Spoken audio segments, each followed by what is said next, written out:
I just wanted to talk about an anime I'd watched recently, Do It Yourself, that I really enjoyed. Let me start with a quick summary of the show. Do It Yourself is a typical slice of life anime revolving around the main character Yua as she joins the Do It Yourself Club.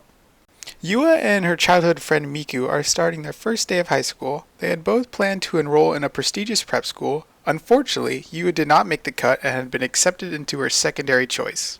Because of this, they are now separated. Yua is looking for a way to repair her friendship. By coincidence, she meets the president of the DIY club.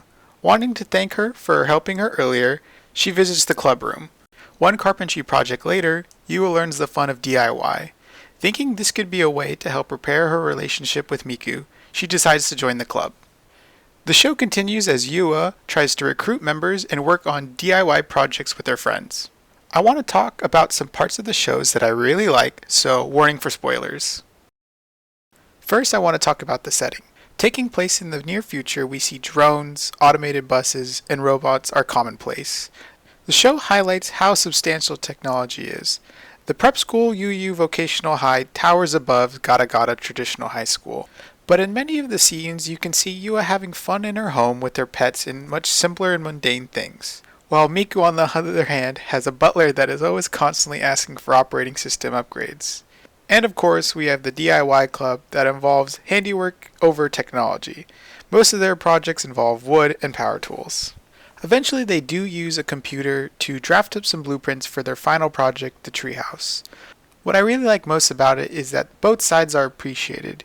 Even though technology is great at making our lives convenient, there is still joy to be had from handiwork and hard effort.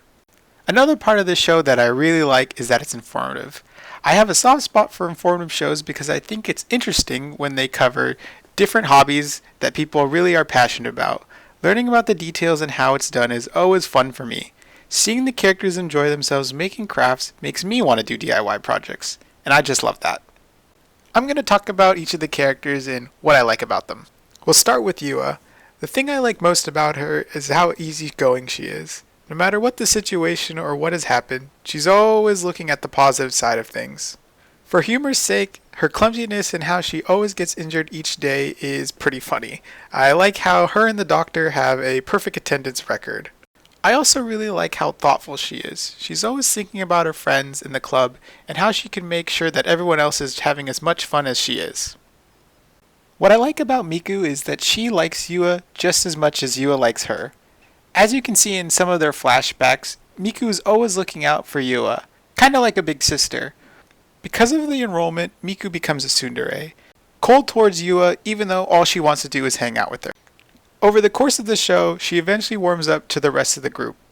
Rei is the experienced upperclassman that gets falsely mislabeled as a very standoffish person, but you can easily see that she really cares about her club members and is super passionate about DIY.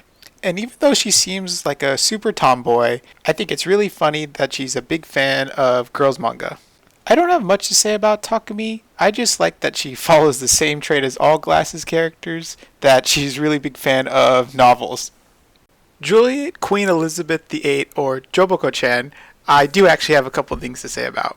Being the foreigner character, she's already alienated from the rest of the group, so being heir to a rich family doesn't help as well. She's super smart, but being so young, she sometimes acts her age, so kind of like a brat. Jabako has a really sad past, the way she's surrounded by all this luxury, but in the end she's still alone. She tries to deny her love for DIY even though it is one of her main connections to her past mother. So I really love when the whole DIY club gets together and works on the treehouse project for her. It's so heartwarming to see, and she's actually a pretty funny character because of her fascination of ninjas and her broken English. Kokoro is a character I really didn't like at first, mainly because I'm not a big fan of super excited characters and her silly meow slur. But as you can see later on, she's just like Chobako and she's kind of lonely because her family's separated from her. As the DIY club comes to accept her, so did I. It really seemed like she was just looking for a group of friends to belong to, and you could find no better than the DIY club. Moving on from the characters, I want to talk about one part of this show that really stands apart from other shows. This show has quite the conclusive ending. There's two main plot points in this series, the treehouse and the friendship between Yua and Miku, and both are addressed very well by the end of the series. This is something that anime usually has an inherent problem with because the main purpose is to sell the source material, but this show is different. Everything is resolved and you feel like the goal is accomplished. The best part is, it feels like there's room for more. It's only the first year of their high school, and if there's extra material, they could maybe make another season, which I'd be super excited about. The last two things I want to talk about before my final score is the opening song and my favorite character. The opening song is just such a great reflection of the show. It's super colorful, super catchy, and super cheery. It's super fun to see the whole DIY club dancing along and working on their projects together. Though this is all bias, I think the song is such a banger. The last thing I want to talk about is my favorite character, or more commonly known, the best girl. Now I'm going to go into a deep discussion of why Yua's mom is the best girl. All jokes aside, picking from the main cast was actually pretty tough for me. It was mainly between Miku and Yua, and in the end I picked Yua just because I liked her character personality a little bit more. I've always been biased towards the laid-back chill anime characters, so it was a no-brainer to pick Yua. Being such a kind and great friend, it made it almost impossible to dislike her. I'm also super jealous of her drawing skills, so that's why she's my favorite character. For a rating, I wanted to start with an 8. But man, I really love this show, and I'm a little biased, so I wanted to give it an 8.5. I think this show checks all the boxes for me. I had a really good time watching it, and if you found the premise interesting, I hope you watch it too. Peace.